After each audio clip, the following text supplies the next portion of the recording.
The founding of the United States marked a pivotal moment in the history of governance, giving rise to a novel experiment in federalism. The nascent nation, having just cast off the shackles of British rule, grappled with the question of how to best structure its government to safeguard liberty while ensuring effective governance. This debate gave rise to two principal factions: the Federalists, who advocated for a strong central government, and the Anti-Federalists, who championed states' rights in a more decentralized system. At the heart of this debate lay the fundamental question of sovereignty. The Federalists, led by figures like Alexander Hamilton and James Madison, argued that a robust national government was essential to provide stability, regulate commerce, and defend the nation from internal and external threats. They believed that a unified nation operating under a cohesive set of laws would be more effective in the international arena and better equipped to address matters of national importance. The Anti-Federalists, on the other hand, feared the concentration of power in the hands of a distant federal government. Led by individuals such as Patrick Henry and George Mason, they drew upon the lessons of British tyranny, arguing that excessive centralization posed a direct threat to individual liberties. They envisioned a system where states retained significant autonomy, acting as laboratories of democracy and serving as a bulwark against federal overreach. From this cauldron of debate emerged the United States Constitution, a document that masterfully balanced the principles of national unity and states' rights. The Constitution established a federal system, dividing powers between a national government and state governments. This division of powers, enshrined in the 10th Amendment, recognized the inherent sovereignty of both levels of government while seeking to create a harmonious balance between them. The debate between Federalists and Anti-Federalists did not end with the ratification of the Constitution. It continued to shape American political thought and practice throughout the nation's history, influencing the interpretation of the Constitution and the evolution of federalism itself.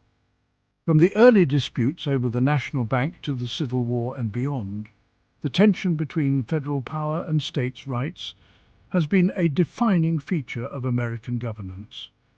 The legacy of this early debate is evident in the enduring relevance of federalism in contemporary American society. Issues such as healthcare, immigration, and environmental regulation continue to spark debates about the proper balance of power between the federal government and the states. Understanding the historical roots of federalism, particularly the clash between Federalists and Anti-Federalists, is essential for comprehending the complexities of this ongoing debate and its implications for American governance. Dual sovereignty to cooperative governance. The concept of federalism in the United States has been far from static. Over time, the relationship between the federal government and the states has evolved, leading to distinct periods characterized by different interpretations of the balance of power. This evolution can be broadly categorized into four main types of federalism: dual federalism, cooperative federalism, creative federalism, and new federalism. Dual federalism, often likened to a layer cake, characterized the early decades of the Republic. This model emphasized a clear separation of powers between the federal government and the states, with each level of government operating largely within its own distinct sphere of influence. The federal government focused on enumerated powers, such as regulating interstate commerce and foreign affairs, while states retained authority over matters such as education, law enforcement, and interstate commerce. This era was marked by minimal federal intervention in state affairs, with the Supreme Court often serving as an arbiter of disputes over the boundaries of federal and state authority. The Great Depression and the New Deal ushered in an era of cooperative federalism, often compared to a marble cake. This period witnessed a blurring of the lines between federal and state responsibilities as the federal government took on a more active role in addressing national economic and social challenges. The federal government began providing grants in aid to states, often with strings attached, to encourage them to implement federal policies in areas such as welfare, education, and infrastructure. This era marked a significant expansion of federal power and a shift towards a more intertwined relationship between the federal government and the states.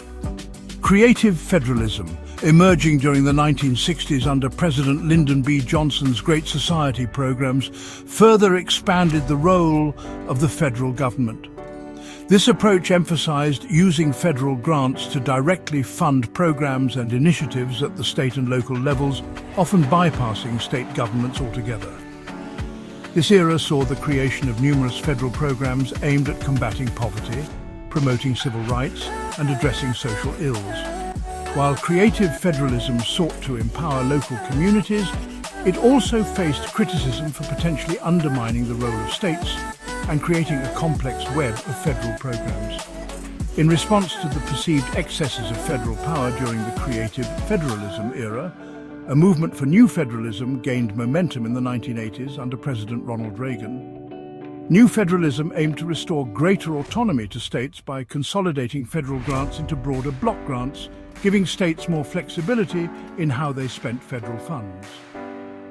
This approach also sought to reduce federal regulations and return certain powers and responsibilities to the states through a process known as devolution.